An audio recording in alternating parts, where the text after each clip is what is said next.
Voici la deuxième partie de l'histoire de notre prophète.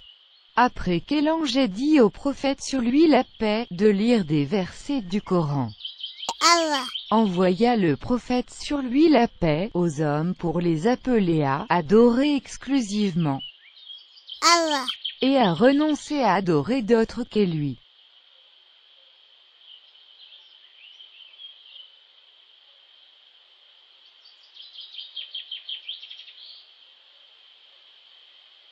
Sais-tu que c'est le dernier des prophètes? En premier temps, notre Seigneur ordonna aux prophètes de prêcher les gens en secret, car le peuple du prophète adorait beaucoup leur statue et quiconque aurait appelé à renoncer à leur culte courait un grand danger. Après 3 années de propagation secrète, Allah ordonna à son prophète de ne plus se cacher et adhérer à l'islam. Le prophète appela la tribu à adorer Allah et à renoncer à leurs idoles, en leur rappelant qu'elles s'étaient faites que de pierre et que leur statue ne parle pas. Les mécréants commencèrent alors à persécuter les faibles et les esclaves qui, eux, avaient embrassé l'islam. Lorsque les persécutions devinrent intolérables, le prophète, sur lui la paix, les autorisa à immigrer vers l'Abyssinie.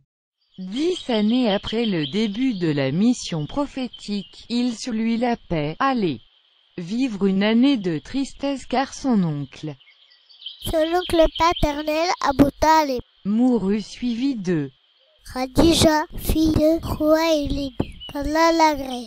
Peu après, le prophète se rendit dans une ville de l'Arabie pour appeler les tribus de cette région à l'islam, mais ces derniers s'excitèrent contre le prophète, sur lui la paix, et lui jetèrent des pierres au point de faire couler son sang.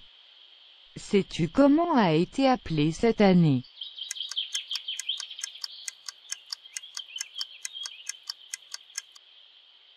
C'est l'année de la tristesse. Donc, afin d'apaiser la tristesse qu'éprouva le prophète, sur lui la paix, au cours de cette année, notre Seigneur lui envoya l'ange Gabriel et une monture blanche, plus grande qu'une âne et plus petite qu'une mule. Le prophète, sur lui la paix, voyagea déçu jusqu'à Jérusalem. De là il fut élevé au ciel par l'ange Gabriel, sur lui la paix, où il rencontra les prophètes et où les 5 prières quotidiennes furent prescrites par Allah. Sais-tu combien il y avait de prières avant celle-là?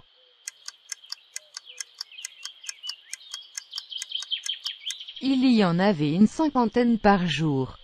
Un jour, des Mecquois demandèrent au prophète, sur lui la paix, de leur faire voir un miracle afin de leur prouver qu'il était réellement prophète. Alors notre Seigneur divisa la lune en 2.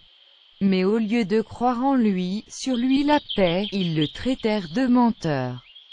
Le prophète appelait régulièrement les gens à l'islam pendant la période du pèlerinage. Après 11 ans de prophétie, 6 hommes de la ville de Médine, venus accomplir le pèlerinage, embrassèrent l'islam, et promit au prophète de transmettre son message aux gens de Médine. Te rappelles-tu c'est quoi le message du prophète, sur lui la paix?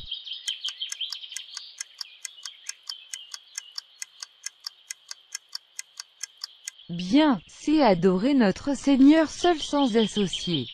Une fois que les gens de Médine rentraient chez eux, ils appelaient les gens à l'islam, qu'ils réussirent à convaincre un grand nombre de Médinois. L'année suivante, 12 hommes vinrent à la Mecque, accomplir le pèlerinage, qu'ils rencontrèrent le prophète, sur lui la paix, et lui firent serment, fidélité, obéissance. L'année suivante, toujours à la période du pèlerinage, plusieurs musulmans de Médine rencontrèrent le prophète, sur lui la paix, et lui firent serment, fidélité, obéissance, et s'engager à le protéger, sur lui la paix, ainsi que ses compagnons s'ils venaient vivre dans leur cité à Médine. Ils partèrent de la Mecque en secret pour aller à Médine, afin de ne pas être retenu par les mécréants, qui eux voulaient empêcher que le prophète, sur lui la paix, aille vivre à Médine. Le prophète quitta donc la Mecque de nuit accompagné d'un compagnon, se cacha dans une caverne durant 3 jours. Arrivé à Médine, ils furent accueillis dans la joie, la gaieté. La première tâche que le prophète s'attela de faire est la construction de la mosquée. 2 ans après l'hégire vers Médine, eut lieu une grande bataille opposant les musulmans aux idolâtres. 313 musulmans dirigés par le prophète sur lui la paix, affrontèrent 1 millier de mécréants. Au fait, tu peux me dire comment s'appelle cette bataille? Eh oui, c'est la bataille de Badr. Au cours de cette bataille, notre Seigneur le Tout-Puissant annonça au prophète, sur lui la paix, qui lui enverrait des anges en renfort. Les musulmans remportèrent la victoire éclatante sur les polythéistes. Par la suite, de nombreuses batailles opposant musulmans aux mécréants se déroulèrent, se soldant par la victoire des musulmans. L'islam se propageait de plus en plus. En l'an 8 de l'hégire, le prophète sur lui la paix a une immense armée de 10 000 hommes. Le prophète et son armée entra à la Mecque sans difficulté et brisa l'ensemble des statues. Ensuite, l'islam se propagea sans qu'il n'ait de guerre.